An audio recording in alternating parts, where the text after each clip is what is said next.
Listo. Ya.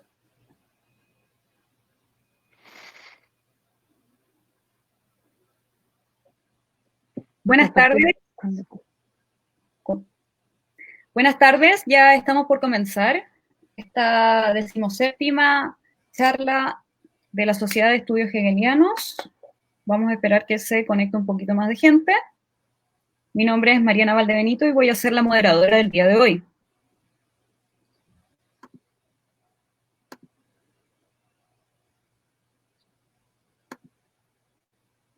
Por mientras, darle la bienvenida a Filip Niklas, nuestro invitado del día de hoy, con su ponencia Usando la lógica de la esencia de Hegel como modelo para el control y la libertad reflexiva. Thank you very much, Filip, for joining us. En la pantalla ustedes pueden ver la traducción de la ponencia de Filip. Filip cursa actualmente el doctorado de filosofía por la Universidad de Warwick en el Reino Unido, bajo la supervisión del profesor Stephen Houlgate. Su tesis refiere a la idea de libertad de Hegel en la ciencia de la lógica y cómo puede relacionarse con los debates contemporáneos sobre la libertad. Es máster en Filosofía Continental por la misma universidad y licenciado en Filosofía por la German Bishop University de Canadá. Ha publicado artículos de interés sobre Hegel y la filosofía moderna, destacando The Movement of the Spirit, an essay on why Hegel's concept of God is that of being becoming conscious of itself, el 2014. Y es coordinador de Warwick on Logic, una serie de conferencias centradas en la exégesis. Es coordinador de un grupo de lectura e investigación con líneas sobre la lógica. Thank you very much, Filip. You can start your work. Y ustedes pueden comenzar a leer en la pantalla la ponencia de Filip. Recordarles que al final de esta ponencia, sorry Filip, al final de esta ponencia vamos a leer las preguntas que ustedes pueden ir dejando en los comentarios, en el chat. Muchas gracias. Filip, sorry for the interruption. You can start. All right. First of all, thank you, Mariana, for moderating this. And thanks especially to the Society for Hegelian Studies and everybody involved in the organization. I think what you guys are doing is really wonderful, and I'm really happy to see that there's so much activity coming surrounding Hegel and German idealism and generally like quality philosophy. So thanks to everybody over there, and I hope you keep doing what you've been doing. So in this talk, I will sketch a use of Hegel's concept of essence as a model for talking about control. Control, particularly as it is understood in contemporary debates about freedom. Freedom is often seen as a form of self-control or self-governing, autonomy, but I want to isolate this notion of control, model it on the dialectic of essence, and try to consider what must logically follow. So the notion of control is used as a vehicle for determining something as one's own, which simultaneously must negate that it is entirely determined from the outside, or that determinacy is wholly externally given. As such, it is a thesis that goes against determinism, but that I hope to show does not make it incompatible with given or immediate determinacy. So, first part, freedom as control. Freedom is often understood as a form of control. Agent causation theories particularly appeal to this aspect. Consider these formulations. An agent's control over her behavior resides fundamentally in her causing what she does. Her control does not reside fundamentally in her performing some special sort of action. Since causing is bringing something about, producing it, or making it happen, causing seems to be the right sort of thing on which to base an agent's control over her behavior. And consider another quote, my decision stands to my control or freedom, not as its effect, but as its medium or vehicle. I do not exercise my freedom to cause my decision. Rather, my freedom is exercised in the taking of the decision itself. That decision is what immediately constitutes my experience of my control.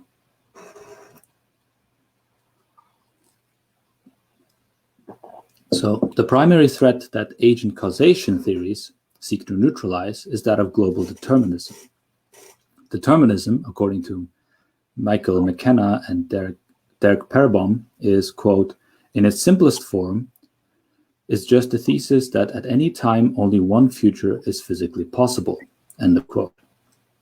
So if determinism holds true, whether causal or metaphysical, then it does not seem like there is any viable sense in which one can be free, since there is no way in which one determines anything by oneself. So we can streamline McKenna and Perebohm's definition further and say that determinism is simply the thesis that anything is prior determined or determined in advance.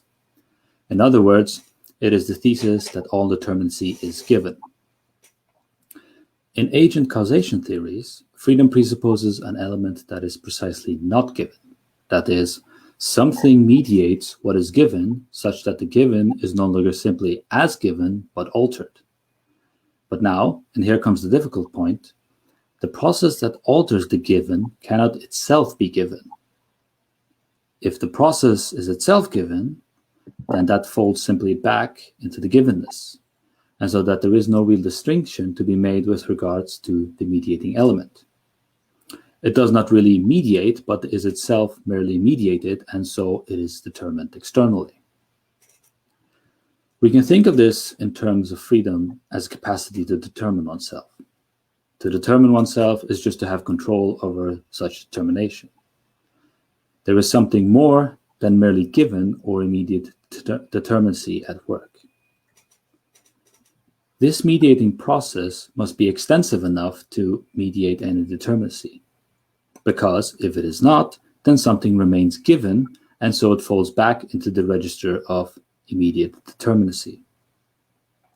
Likewise, if we attempt to bracket the mediating process in a distinct mechanism, then there remains this very distinction that itself stands taken for granted. So the mediating process must be total and pure. It must be entirely non-given. And so if control is actually to be control, there cannot be any parameters set in advance, either within or without, to distinguish the determining element. Because if it is, then it is, again, controlled externally, and the larger scope remains the determinacy that is given. So it's the question of getting out of this sense in which there can be something like a genuine control. That's what I'm trying to capture here. But even control, considered as pure mediating process, must take for granted exactly this, namely its own mediating process as given. There is then a contradiction in the idea of control that, considered purely on its own terms, it must itself be something given. There does not seem then to be a way to secure genuine control without falling back on some given determinacy and compromising that control. Control cannot itself be controlled, or it cannot itself be given. If control is a form of mediation mediated by something else, then it is this other that is really the determining element. But this pushes back the problem. One can settle it by saying that everything is merely given or other determined. This would be the thesis of determinism, and if we hold fast to that, it would render genuine control something illusory, if even that. But here, this, I think, is Hegel's own strategy. Let us assume that everything is only given and immediately determined, that behind every determinate quality stands ultimately another determinate quality, and it is determinate qualities all the way down. Hegel will follow this thesis through in the first part of his Science of Logic, categorizing and examining every manner in which something can just be, immediately, spontaneously. But that this manner of procedure would collapse, revealing something else at work that cannot simply be, but be in a more twisted sense. So, to recap, if freedom is understood as control, and if control is understood as what does actively determine something as a mediating process, then taking this mediating process to its logical extreme will develop a specific problematic. One may bracket the element of control, nest it within some form of mechanism or capacity, but then something is taken for granted, which renders this element of control something illusory, a mere interface. So, let us now look at Hegel's account of essence and see how Hegel thinks this mediating process.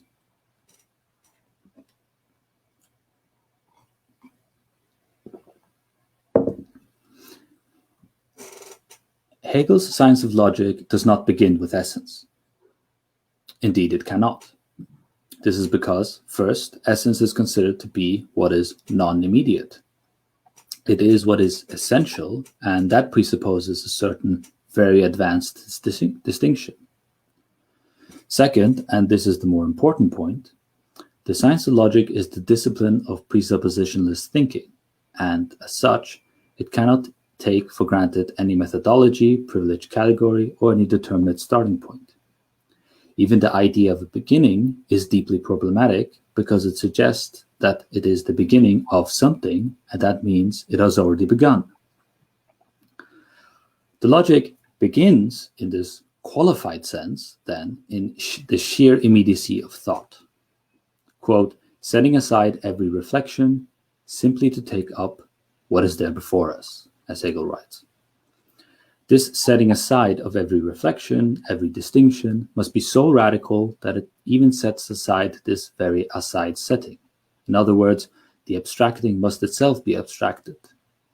This is why presuppositionless thinking must begin in pure being, since pure being does evidently not hold any distinction.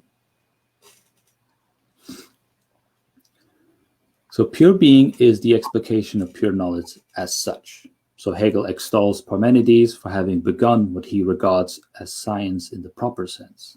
For pure being is not a symbol, allegory, picture, metaphor, analogy, parable, placeholder, or a stand-in for knowledge, but is explicitly what knowledge turns out to be following systematic presuppositionless thinking. Indeed, if there was something else which being was contrasted with or nested within a closed parameter or in a special possible world, then in no case would it be pure, and the logical space would be fundamentally something else. But Hegel claims that the explication of sheer immediacy of thought is pure being, and pure being does not refer to anything, nor can it without losing its purity. But if Hegel is right, pure being is unable to maintain this purity. It is unstable and turns out to be dialectically inseparable from nothing, the next category. And then this becoming is the Big Bang of logical space, borrowing a term from Anton Koch. From this follows a series of developments where being becomes progressively more and more determined.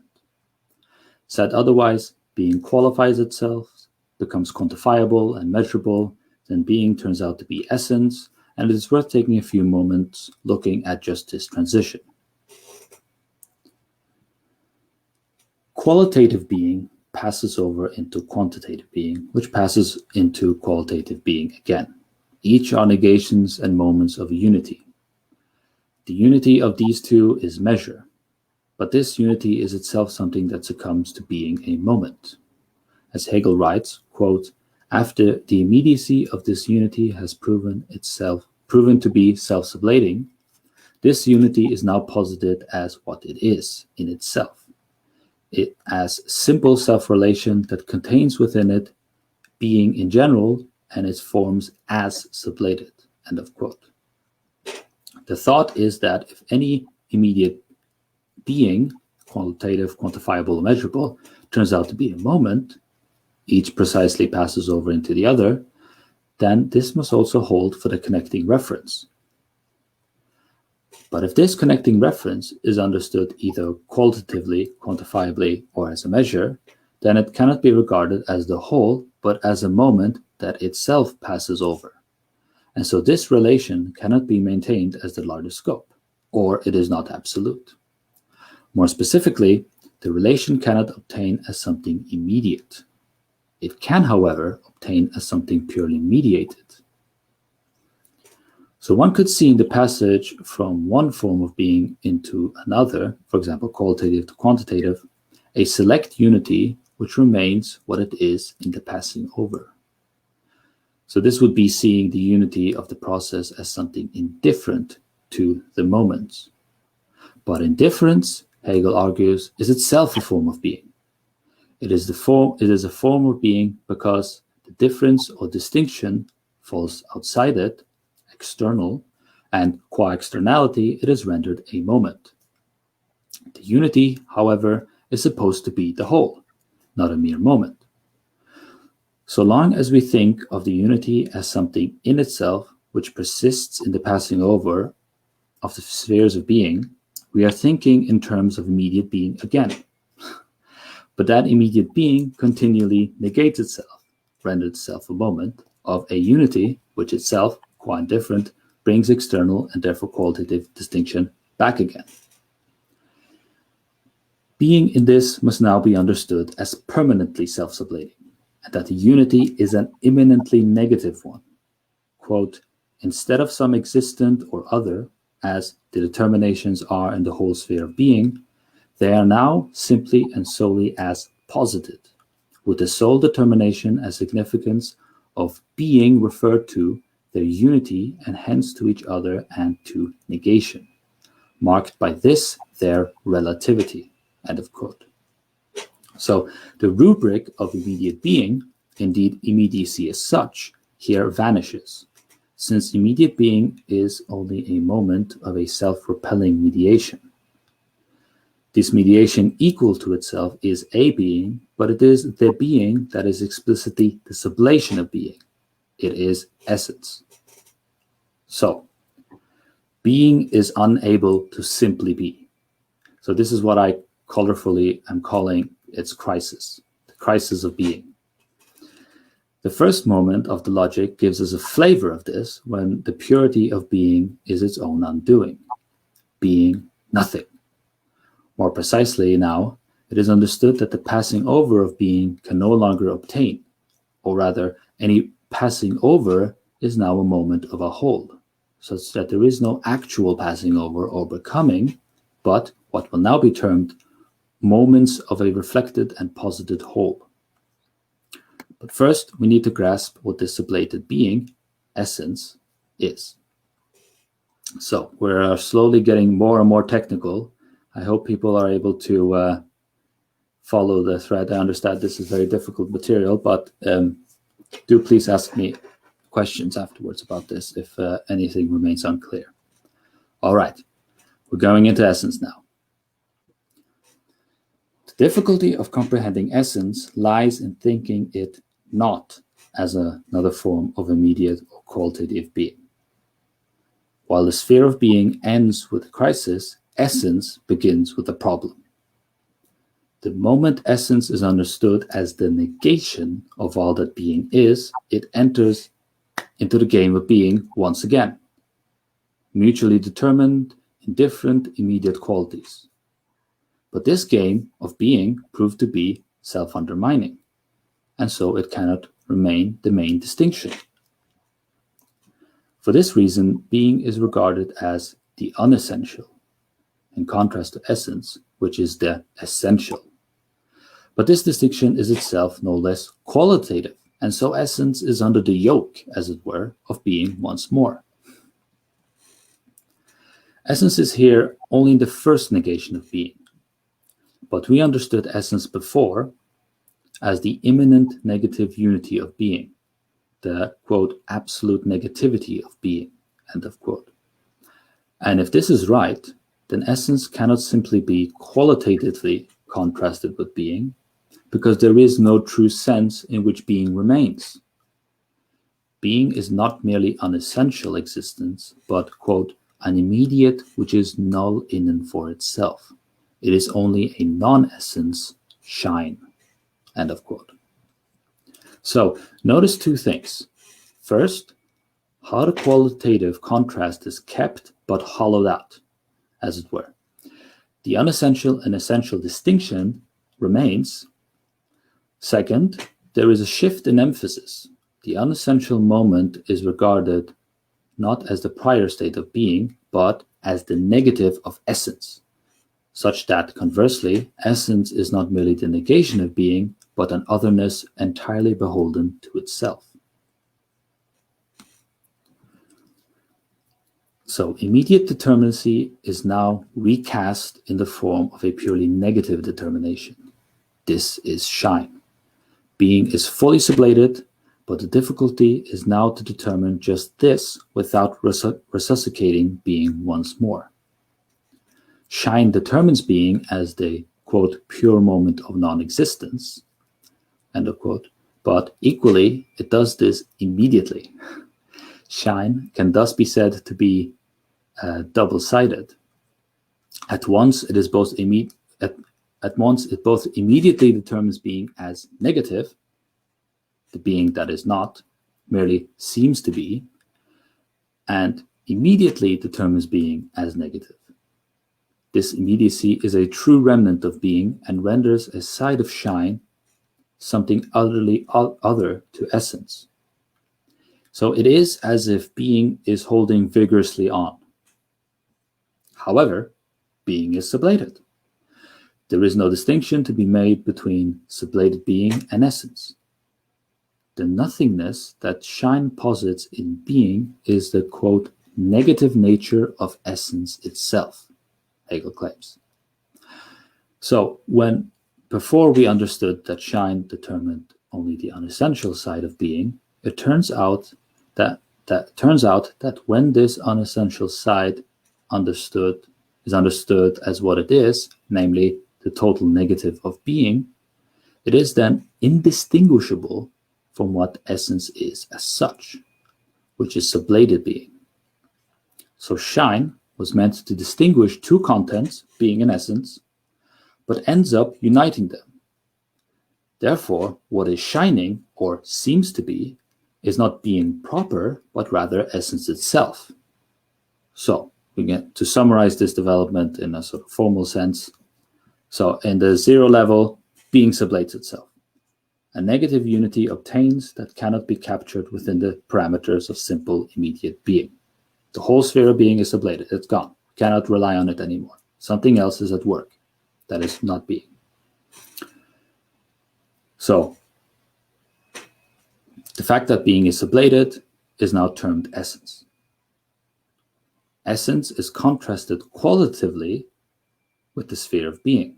So, it is not being.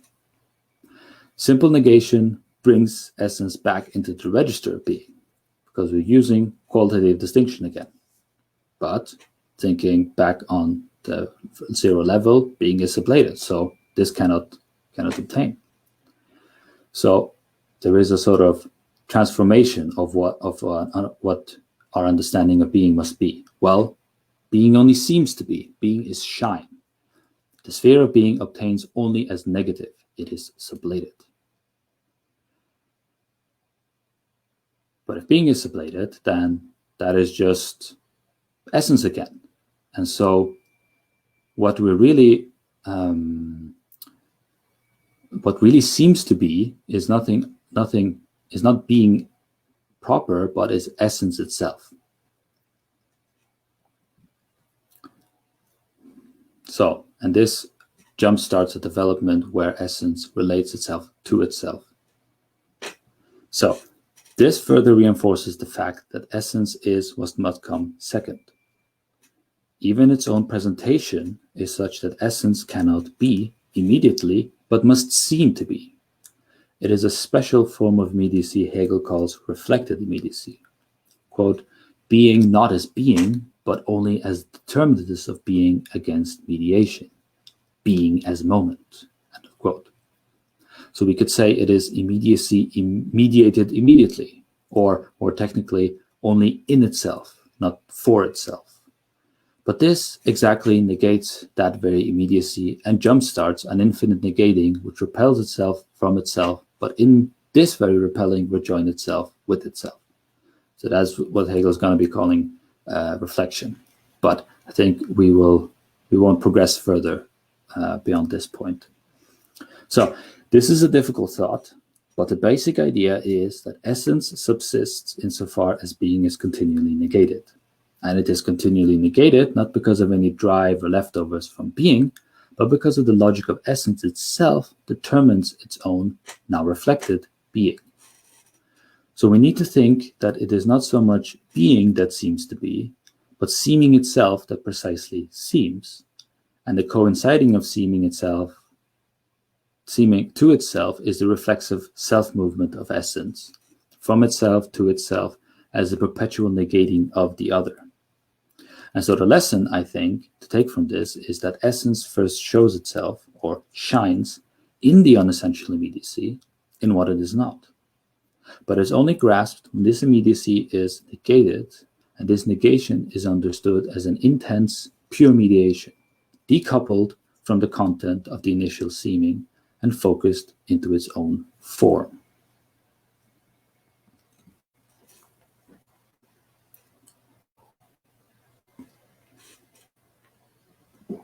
So, if Hegel is right, then given determinacy will itself turn out to be an underlying moment of a deeper process called essence.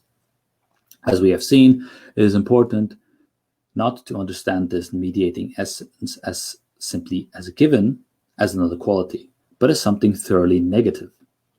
And to properly understand it on its own terms, we need to turn our mind around, so to speak, and see that given determinacy forms a reflected moment of this essence. This essence, however, is unable to be presented immediately, but must show itself in what it is not. Said otherwise, essence shines on the surface of being. So essence is not within being, but rather being is within essence. It is a reflex within essence. So as Michel Quante puts it, quote, the determination that applies to essence immediacy is absolute negativity, autonomous self-determination. It does not do justice to essence or this movement of essence to be as immediacy only in essence. End of quote. What Hegel's account has shown is that given determinacy in principle cannot be encompassed in the larger scope that itself would be another given determinacy. The entire rubric of what is determined immediately is reformulated to be, in truth, a reflected immediacy, and determinacy, the determination of non-being, an essence. Yet essence likewise must relate somehow to being, to immediacy. It relates to being in coinciding with itself, but in coinciding with itself, it sets itself apart from being. Essence is the self-relating, reflexive being that presents itself in its negative and maintaining itself apart from that negative. Now, essence, as pure mediation, works as a model of control because it is something which relates to itself, what will later in Hegel's logic become identity, and achieves a logical space that completely negates given determinacy. But as we saw, this negation must be doubled. Negating being once brings being back exactly as it were. It is only by negating the negation that negativity becomes apparent, and we see now that being works in two simultaneous registers, being and sublated being, or shine and essence, both of essence as such. But if control is an essence, then control also must also not only relate to its given determinacy, but also show itself in it. The trick, however, is that essence must show itself as not the immediately given. In other words, essence is not to be identified with what is given, and likewise, control is not to be identified with what it controls, even though essence must be reflected in immediacy, and so controls need to be reflected in its negative. So Hegel offers a model in which control can be coherently understood as a self-mediating, self-relating essence that relates to a given determinacy without compromising its own integrity. Moreover, Hegel shows this conception to be viable entirely on the strength of the given as such. Lastly, the model can pave the way to see the relationship between what is given immediately and what is mediated in a new light, and shift the problematic of how control relates to something seemingly deterministic. So we'll get into my final remarks now.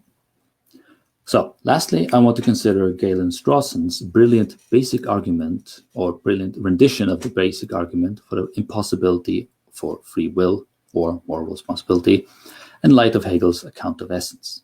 So I'm just going to recount that quickly. So Strawson's basic argument runs as follows. First, you do what you do because of the way you are. Secondly, to be truly morally responsible or free for what you do, you must be truly responsible for the way you are, at least in certain crucial mental respects. Thirdly, you cannot be truly responsible for the way you are, so you cannot be truly responsible for what you do. Fourth, to be truly responsible for the way you are, you must have intentionally brought it about that the way you are, and this is impossible. Why is it impossible? Strawson entertains the notion that it is to prove the opposite. So, fifth, you have somehow intentionally brought it about that you are the way you are, and that you have brought this about in such a way that you can now be said to be truly responsible for being the way you are now. Sixth, for this to be true, you must already have had a certain nature N, in light of which you intentionally brought it about that you are as you now are. Seventh, for it to be true, you and you alone are truly responsible for how you now are. You must truly be responsible for having had nature N, in light of which you intentionally brought it about that you are the way you now are. And finally, you must have intentionally brought it about that you had that nature N, in which case you must have existed already with a prior nature, in light of which you intentionally brought it about that you had nature N, in light of which you intentionally brought it about that you are the way you now are, and so on. So on to bad infinity. So you cannot be free because you cannot be responsible for the way you are ahead of yourself. A key part of this argument relies on the way you are. If the way you are is something simply given and action follows from what is given, then there does not seem to be any other way. However, if Hegel is right about givenness and immediate being as such, ontologically, then the way you are cannot be so simple and immediate. If it is not so simple and immediate, then something else is included such that the way you are is not merely the way you are. This not merely puts what is given into jeopardy. This, however, does not outright invalidate that, in this now reflected sense, of the way you are may include something given, but that the givenness is not exhaustive, but that the givenness does not exhaustively do the determining. So my proposal is that something like an essence need to be posited that relates to itself and to what is given, and especially negates what is given and refashions it as a moment of itself.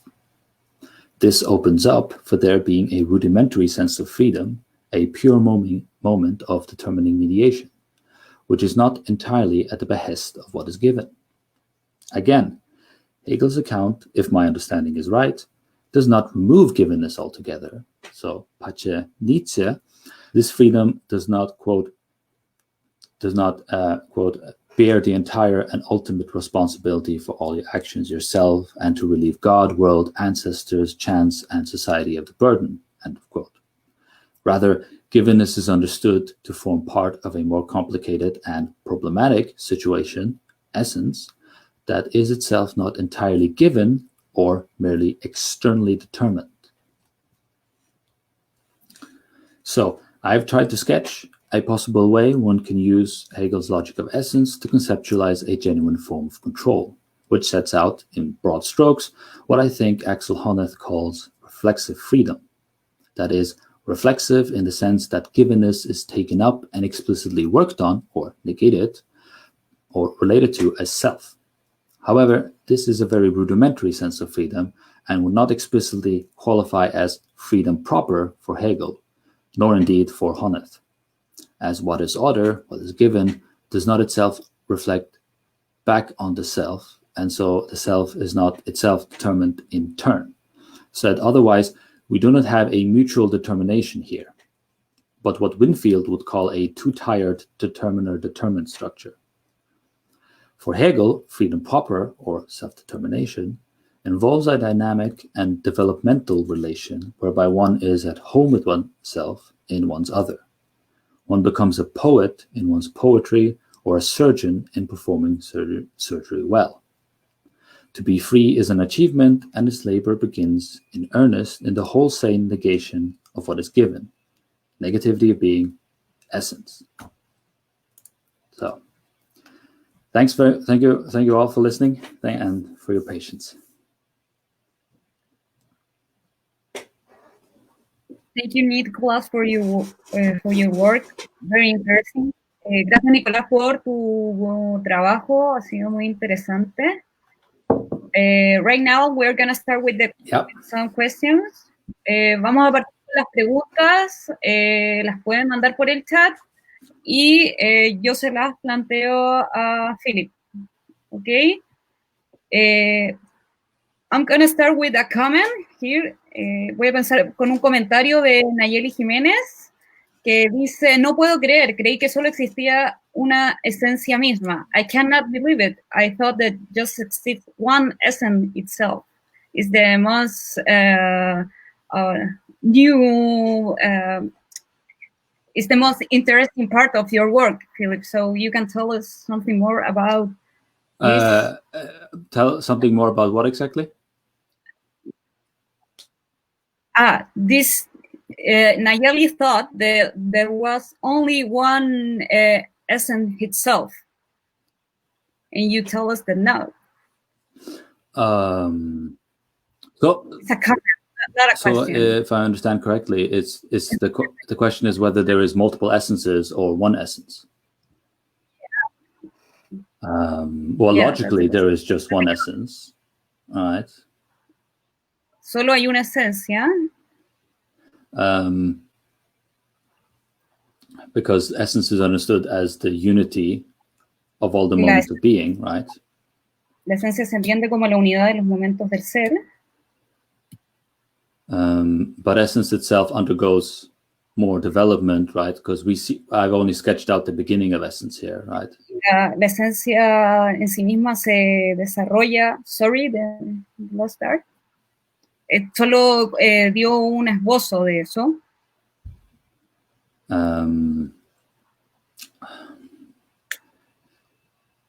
So it's so I think logically, as there is just one essence, but that essence develops, right?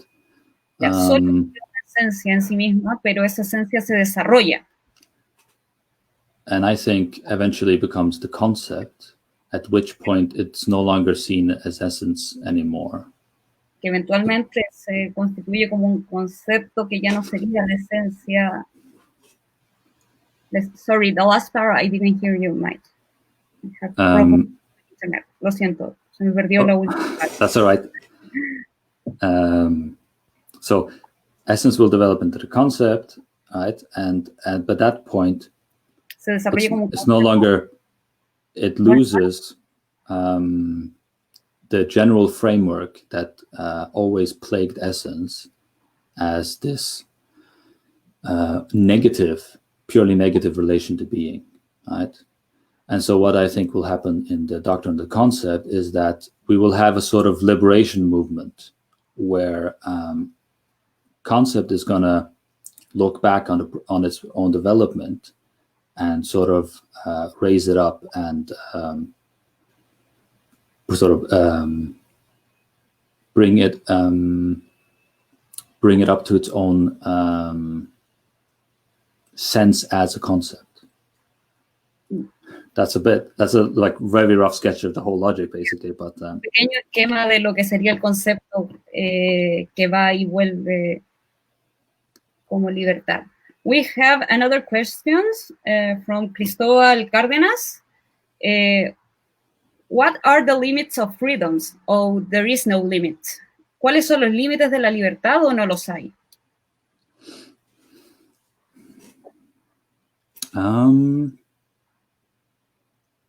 So I think that's exactly a rudimentary sense of freedom, to think of freedom in terms of limits. Because I think what becomes genuine freedom for Hegel is that what we understand as limits, as borders, as others, are not really limits as such, but conditions that actually enable our freedom, right? So it's not a question of thinking in terms of externalities, but how those externalities can be interiorized. So freedom itself, I think of as infinite. La libertad en sí misma es infinita. Lo que hay son... But if we think back on Hegel's logic of infinity, to use that as a model, real infinity is not infinity set apart from the finite, but it relates to itself in the finite, right? And this is really like what is best exemplified in the concept and in the latter parts of the logic, which I think is what Hegel's sense of freedom is really about. Thank you. So it's more like it's a relationship, and that relationship is deepened with others. Yeah. Es más una relación. We have a question from Javier Aranda. Tenemos una pregunta de Javier Aranda. What would be the status of the regulative principles? I was thinking about WB sellers, and I hope that science will eventually close the gap between the science and the philosophy. And while this pragmatic notion is somewhat related to the regulative principles of Kant's system that even Peirce was also fond of. ¿Cuál sería el estatus regulativo de los principios? Estaba pensando en Seller y su esperanza en que la ciencia eventualmente cerraría la distancia entre la ciencia y la filosofía, mientras la noción pragmática está relacionada con los principios regulativos del sistema kantiano que incluso Peirce encontró. Wow, that's a heavy question. I think it's a bit above my pay grade, but I'll give it a shot. So I think Hegel is very unhappy with Hegel's distinction of constitutive understanding and regulative reason. He thinks that divide is too sharp. Cree que esa división era muy... Because it's more like you only have the constitutive bits because reason is already at work in those bits, right? But if you just think of locally within those constitutive understanding, you don't see reason because you're busy focused on those parts. Just as in Hegel's logic, right? When we're going through the logic of being and logic of essence, we're not thinking that the concept is there doing lots of stuff, right? And we shouldn't be doing that either, because then we're not taking the parts on their own terms, right? And so we're imputing things there we shouldn't be imputing, and so we're not self-critical. However, Hegel claims that, well, there is something else that these categories turned out to be, and that is reason or the regulative principles. But the regulative principles by themselves cannot just remain purely negative to being, because that would make it an essence. And this is the exact problematic that we sort of had a little flavor of here in my talk. So concept, or what Hegel considers regulative principles, overcomes that difficulty by setting up this more dynamic and developmental logic, where it's not so much that regulative principles are something set apart from constitutive determinations, but sort of there is a movement constantly between the two. And I think Hegel wants to explicate this movement, and that reforms sort of Kant's understanding of it. However, that does not mean that we collapse them. So Hegel is happy and unhappy with Kant, right? There is something we want to keep and reform. So we have a few minutes more for more questions. Tenemos más espacio para preguntas.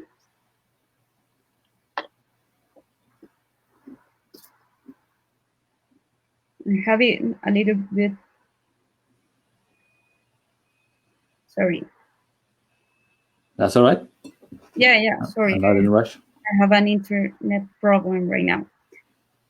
So I have a question, and how you can go deeper with the idea of the freedom not as